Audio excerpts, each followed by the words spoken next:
વાવથરાદમાં વરસાદે વિરામ છતાં પાણીની આફત યથાવત જોવા મળી રહી છે। મુખ્ય માર્ગો પર પાણી ભરાતા લોકોને ભારે હાલાકી થઈ રહી છે। આઇકોનિક રોડ ઉપર 2 ફૂટ પાણીથી ભારે હાલાકી થઈ રહી છે। જીવના જોખમે શાળાએ જવા માસૂમ બાળકો પણ મજબૂર બન્યા છે। સરકારી કચેરીઓ અને સોસાયટીઓમાં હજુ પણ જળબંબાકાર જેવી સ્થિતિ જોવા મળી રહી છે।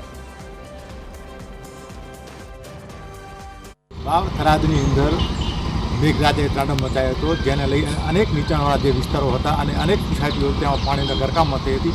આજે વરસાદે વિરામ લીધો છે, છતાં પણ હજુ સુધી અનેક એવી સોસાયટીઓ અને એવા રસ્તાઓ જે છે કે ત્યાં આગળ હજુ સુધી કેળો અને નીચે સુધી પાણી। આપણે વાત કરીશું અત્યારે જે આ મુખ્ય રોડ છે, આ આઇકોનિક રોડ છે, આ જોઈ શકો દ્રશ્યમાં આઇકોનિક રોડ, અને આ જે રસ્તો છે મુખ્ય રસ્તો છે, મોટી કચેરીઓ આવેલી છે, એક તાલુકા પંચાયત આવેલી છે, અલગ બેંકો આવેલી છે, પોલીસ સ્ટેશન જવાનો મુખ્ય માર્ગ છે। અને ખાસ કરીને વાત કરવામાં આવે તો આ મુખ્ય રસ્તો જે છે આ કને એક આનંદનગર પ્રાથમિક શાળા છે, અને પ્રાથમિક શાળામાં બાળકો ભણતા પણ બાળકો અત્યારે પાણીમાં પોતાના જીવના જોખમે પોતે બાળકો પણ અત્યારે વિદ્યાર્થીઓ આ પાણીમાં જ્યારે અનેક જે વાહનો છે, વિદ્યાર્થીઓના વાહન, ગાડીઓ પણ આ પાણીમાં ચાલી, એટલે કે નગરપાલિકા તંત્ર દ્વારા ક્યાંક ને ક્યાંક આ જે પાણી ભરાયું છે તેના નિકાલ માટે પ્રયાસ છે, પરંતુ હજી સુધી આ પૂરું પાણી નીકળે, અને જેમ જેમ પાણીનો વધારો થતો જે ઓછું થવાની જગ્યાએ પાણીનો વધારો થાય એ કહી શકાય કે લોકોને અને વાહન ચાલકોને ભારે મુશ્કેલી પડે છે।